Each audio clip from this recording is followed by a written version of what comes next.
راستای ارتقای سطح دانش و تخصص مؤسسین و مربیان و مدیران آموزشگاه‌های فنی و حرفه‌ای آزاد استان با حمایت جناب آقای دکتر کیایی مدیر کل آموزش فنی و حرفه‌ای استان فارس تصمیم بر آن شد که سلسله نشست‌ها و سلسله کارگاه‌های آموزشی به صورت کاملا تخصصی جهت جامعه هدف در سطح استان برگزار شود که امروز شاهد همکاری مؤسسه دیباگران در برگزاری دوره کوچینگ بودیم. خوشبختانه با استقبال خوب مؤسسین و مدیران مواجه شد و ما این قول رو خواهیم داد که این کارگاه‌های آموزشی در طول سال ادامه داشته باشه.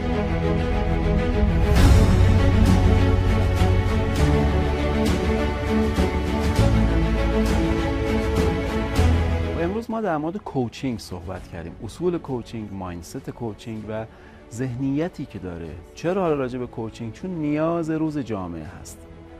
این در واقع برای تمام مدیران، برای تمام کسب و کارها و مخصوصا آموزشگاه‌های فنی حرفه‌ای که میدونم توی بازار کار مشکلات خاص خودشون رو دارن، چالش‌های منابع انسانی دارن، موضوع کوچینگ خیلی تو این زمینه میتونه کمک کنه.